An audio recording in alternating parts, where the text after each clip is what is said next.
Assalamu alaikum. Welcome to my YouTube channel Concepts of Law by Imran Ashraf. Today's our topic of discussion is Section 3 of Transfer of Property Act 1882, which is Interpretation Clause. Interpretation Clause her act से पहले दी जाती है ताकि ये चीज़ बताने के लिए कि जो इस एक्ट में कुछ टर्म्स यूज हुई हैं उन टर्म्स का क्या मीनिंग है और उन टर्म्स में कौन सी चीजें इंक्लूड हैं और कौन सी चीजें जो है एक्सक्लूड हैं, ये हमें बताती है इंटरप्रिटेशन क्लॉज। ठीक है, जैसे interpretation clause of transfer of property act में एक वर्ड यूज हुआ है, टर्म यूज हुए इमूवेबल प्रॉपर्टी। कि इमूवेबल प्रॉपर्टी कौन सी होती है? Immovable property anything which is attach to the earth and can not be moved. एक हर वो तमाम चीज जो जमीन के साथ जुड़ी हुई हैं और एक जगह से दूसरी जगह मूव नहीं कर सकती, उसको हम क्या कहते हैं? Immovable property. और इमूवेबल प्रॉपर्टी ऐसे भी कह सकते हैं कि immovable property have no corpus body, मतलब उसका वजूद कोई जिसका कोई वजूद ना हो। ठीक है, वो इमूवेबल प्रॉपर्टी की जिम्रे में आती हैं। ठीक है, आगे इंटरप्रिटेशन क्लॉज कहती है कि इमूवेबल प्रॉपर्टी में कौन कौन सी ऐसी चीजें हैं जो इंक्लूड नहीं होंगी, मतलब एक्सक्लूड हैं, इमूवेबल प्रॉपर्टी का हिस्सा नहीं है।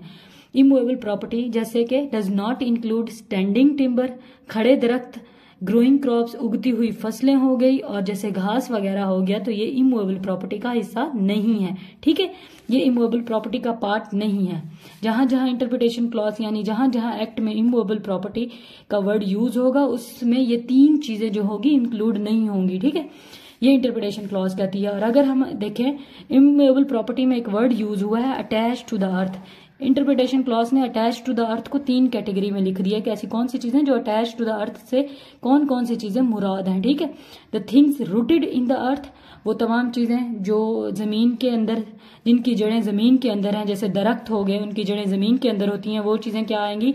किसकी कैटेगरी में आएंगी? अटैच टू द अर्थ में आएंगी, यानी इमूवेबल प्रॉपर्टी का हिस्सा होंगी। ठीक है, दूसरी कैटेगरी क्या बताई है कि अटैच टू द अर्थ से क्या मतलब है? The things embedded in the earth like building और हाउस, मतलब जो चीजें जमीन के अंदर धसी हुई हैं वो भी अटैच टू द अर्थ होंगी और वो किसके जिम्मे में आएंगी? इमूवेबल प्रॉपर्टी का हिस्सा होंगी। ठीक है, इमूवेबल प्रॉपर्टी का हिस्सा होंगी। ठीक है, जो चीजें जमीन के अंदर धसी हुई हैं। The things attach to what is embedded in the earth, मतलब वो तमाम चीजें जो जमीन में धसी हुई हैं उनसे जो जुड़ी हुई चीजें हैं। मसलन एक बिल्डिंग है, बिल्डिंग उसका के डोर्स, विंडोज, उसके साथ की अटैच चीजें जो परमानेंट यूज के लिए हैं, वो तमाम चीजें क्या होंगी? अटैच टू द अर्थ की कैटेगरी में आएंगी। और attach to the earth means वो इमूवेबल प्रॉपर्टी का हिस्सा है। इमूवेबल प्रॉपर्टी में कौन कौन सी चीजें जो word attach to the earth use हुआ है, जो चीजें रूटेड होंगी इन द अर्थ और जिनकी जड़ें जमीन के अंदर होंगी, जो धसी हुई होंगी जमीन के अंदर, या फिर धसी हुई चीजें जो जमीन के अंदर धसी हुई हैं उनसे रिलेटेड चीजें होंगी जो परमानेंट यूज के लिए लगी हुई हैं। जैसे एक बिल्डिंग के साथ दरवाजे हो गए, विंडोज हो गए, वो सारी चीजें क्या होगी? इमूवेबल प्रॉपर्टी का हिस्सा होंगी। ठीक है, ये इमूवेबल प्रॉपर्टी को उन्होंने फर्दर उसकी एक्सप्लेनेशन कर दी है कि अटैच टू द अर्थ से क्या मुराद है इमूवेबल प्रॉपर्टी में। ठीक है, आगे इंटरप्रिटेशन क्लॉज में एक वर्ड टर्म यूज हुआ है इंस्ट्रूमेंट। के इंटरप्रिटेशन क्लॉज कहती है कि टर्म जो है इंस्ट्रूमेंट का क्या मतलब है, पूरे एक्ट में जहां जहां टर्म इंस्ट्रूमेंट यूज होगा तो उसका क्या मतलब है।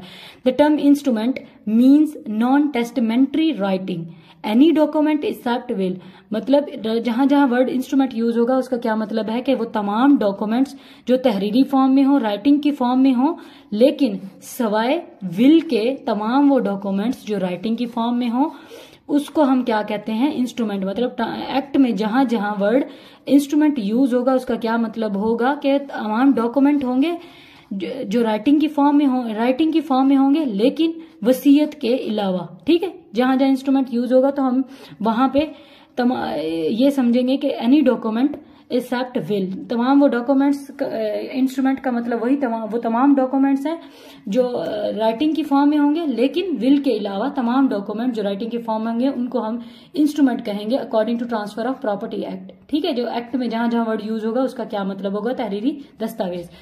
फिर एक टर्म यूज हुई है actionable claim, right to claim money और movable property that person does not possess currently but has legal right to recover through court order और बाय द लॉ।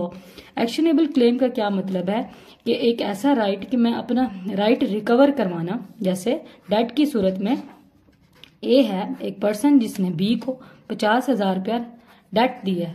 ठीक है, और इस शर्त पे दिया है कि तुम 1 ईयर के अंदर अंदर इसको वापस करोगे। ए जो है आफ्टर 1 ईयर के बाद बी से डिमांड करता है, यानी कि क्लेम करता है जी मुझे अपने ना डेट वापस करो, ठीक है। बी क्या कहता है कि जी मेरे पास फिलहाल मौजूद नहीं है, आई एम नॉट पोसेसिंग करंटली, तो मैं तुम्हें जो है ना दे दूंगा। ये जो चीज उसने बी ने कहा है कि मेरे पास इस वक्त मौजूद नहीं है, मैं तुम्हें दे दूंगा, या बी कहता है कि मेरे पास मौजूद नहीं है, मैं तुम्हें नहीं दूंगा। ए जो है, ए का कहना कि मुझे अपना डेट वापस करो, ए का क्लेम करना कि मैंने तुम्हें 50,000 रुपया दिया था, वो उसकी कंडीशन पूरी हो गई है कि 1 साल गुजर गया है तो मुझे वो वापस करो। मतलब ए क्लेम करता है बी से, ए अपना actionable claim, right to claim जो है ना करता है कि मुझे अपना 50,000 डेट वापस करो। ए का कहना कि मुझे अपना 50,000 जो डेट मैंने तुम्हें दिया है जिसकी मुद्दत 1 साल कंप्लीट हो गई है वापस करो। ये इसके कहने को मीन्स इसका क्लेम करना बी के साथ, ये मैं तुम्हें डेट दिया था और मुझे वापस करो, उसको क्या कहते हैं, एक्शनेबल क्लेम कहते हैं। और अगर करंट जो बी कहता है कि जी मेरे पास करंटली नहीं मौजूद, या फिर मैं तुम्हें B in the case B कहता है जी मैं तुम्हें डेट वापस नहीं करूंगा, ठीक है। तो बी अब डेट बी जो क्या कह रहा है कि मेरे पास है नहीं और ना मैं तुम्हें अपना डेट वापस करूंगा, ठीक है। तो ए के पास क्या राइट है, ए के पास राइट है कि वो राइट टू रिकवर है उसके पास, कि वो अपना डेट वापस ले सकता है। किस तरह का ले सकता है, बाय कोर्ट ऑर्डर, यानी कि अपनी कोर्ट में जाके सूट फाइल करके, और बाय द लॉ जो है अपना डेट वापस ले सकता है बी से, ठीक है। इसको ये जो बी का ए का डेट वापस क्लेम करना, यानी कि बी से ये था एक्शनेबल क्लेम। और अगर बी जो है ना वापस नहीं करता तो ए के पास क्या राइट है, to recover by the court order और बाय द लॉ। ये था actionable claim. This was all about interpretation clause of section 3 of transfer of property act 1882। इसके बाद फर्दर हम section 5 of transfer of property act को देखेंगे, ठीक है। Thanks for watching me. Please subscribe my YouTube channel concepts of law by Imran Ashraf.